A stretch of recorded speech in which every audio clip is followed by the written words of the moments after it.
नमस्कार। हम जेपी द्विवेदी भोजपुरी साहित्य रचना आलोचना चैनल से रउरा सभे के स्वागत करतानी। आज पुस्तक चर्चा में हमरा भी जौन किताब बिया हुंक हुकारी कहानी संग्रह, कहानीकार डॉक्टर सुमन सिंह, प्रकाशन वर्ष 2019 और प्रकाशन संस्थान सर्वभाषा ट्रस्ट नई दिल्ली। और एगो खास बात एक किताब के बारे में वो ई कि सन 2019 का भिखारी ठाकुर सृजन सम्मान उत्तर प्रदेश हिंदी संस्थान के ये पुस्तक के मिल चुकल बा, ये पुस्तक के रचनाकार के मिल चुकल बा। दूसर की बात कि अभी तक के हमरे पुस्तक चर्चा में जितना किताबिन के ऊपर हम बात कही, सब पुस्तक रहनी सन या सब किताब जौन रहनी सन तौन आदर्श भोजपुरी के रहनी सन। ये पहल किताब होखी जौन पश्चिमी भोजपुरी के बिया, मतलब एक भाषा का सिका जौन कहीं न कहीं हिंदी के भाग अवधि के काफी नजदीक बुझाले। कुछ लोगों का मंतव्य ऐसा है, हमनी के हिसाब से तई भोजपुरी है। अब यह किताब के बारे में कुछ बात, माटी के सोनगर महक से भरल पूरल कृति है। यह कहानी संग्रह में कुल 14 गो कहानी आ 3 गो बदकुचन बाटे। बदकुचन के सामान्यतः जौन अर्थ लोग लेवेला बिना बात के खींच के बात के बढ़ावत, बाकी हिंद भाषा में 2 गो शब्द होले सब शब्द संकोच आ अर्थ विस्तार।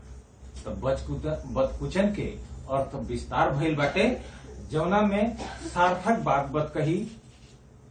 हमनी के यह कहानी संग्रह से जौन कहानीकार अपने पाठकन के बीच में जौन समाज के सनेसा देहल चाहता उ जा रहल बाटे। पश्चिमी भोजपुरी के जौन क्षेत्र बाटे बनारस और ओकरे आसपास, तो यहाँ के जौन बोले जाए आम भाषा में जौन शब्द सबका जुबान पर भेटाले सा, जैसे मरकिनौना, पिलुआ परो, उफर परा जैसन कहे के बिल्कुल निगेटिव होला। बाकी सही मानन में देखल जाओ तो ये दुलार के शब्द हुआ सन, ये सब दुलार के शब्दन से सजल बाटे। ये हमनी के आज के पुस्तक हुंक हुकारी संग्रह के सगरी कहानियन के पृष्ठभूमि गांव गंवई संस्कृति और ओकरा के जिए वाले के बीच कहानीकार डॉक्टर सुमन सिंह कहानियन के पात्र चुनले बानी। मंतोरना फुआ बेकहला जैसन चरित्र अजुओ गाहे बगाहे गांवन में भेटाइए जालन, जे अपने जिंदगी के 2 गो कमी के ढाकत पूरा जिंदगी दोसरा खातिर न्यौछावर कर देवेले। रौरा जब एक कहानी संग्रह से गुजरत तो ऐसा कुल चरित्र भेटे हैं जो उनकी लागी के रौरा आस पास के बाणस अपने ही बीच के बाणस। विज्ञान का इतना फैलाव का बादो अजुओ गांव में टोना, अंधविश्वास, बरम बाबा, भूत प्रेत, दैतरा के लेके खूब अंधविश्वास के स्थिति बाटे, जौना में लोग भरमर रहेला आ बहुत कुछ अपन नुकसान भी कर लेवेला। यही तरह वो कहानी बाटे हमें कुलदीपक, वो कहानी के माध्यम से कहानीकार समाज में बड़ बुजुर्गन के हो रहल अनदेखी आ अपमान के बड़ा साफ गोई से उजागर कैले बाणी। माने आज के समाज के नैतिक पतन के साँच सोझा लेके आके रख देले बाणी। यही तरह बहुरैया एगो कहानी बा जौन सामाजिक ताना बाना आ छिजत सामाजिक रिश्तन के कहानी है, जौन परंपरा के ढोंग करे वालन के चरित्र सबका सोझा लेके आ रहल बाटे।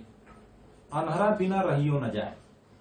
अब मऊगा चच्चा गवई समाज के अधकचरी सोच के उजागर करे वाली कहानी बाणी सब।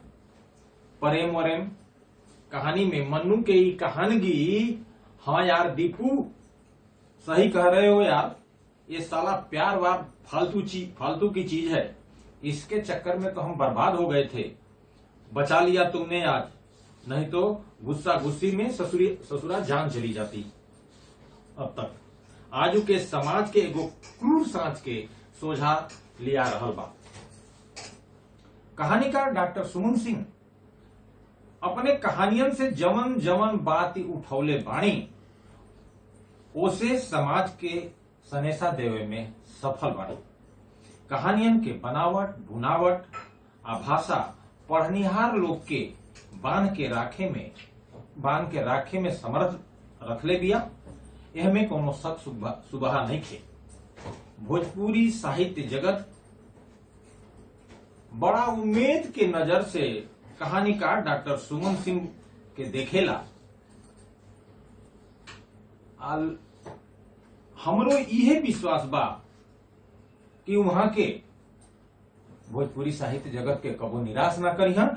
मने उनकर लेखनी लगातार चलत रही आ हमनी के बीच लगातार नई नई कहानी आवत रही है सन, जौना में गांव गिराव से लेके शहरी परिवेश के स्थिति परिस्थिति समाज के सोझा आवत रही।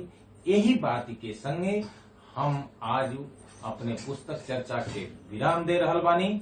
जय भोजपुरी।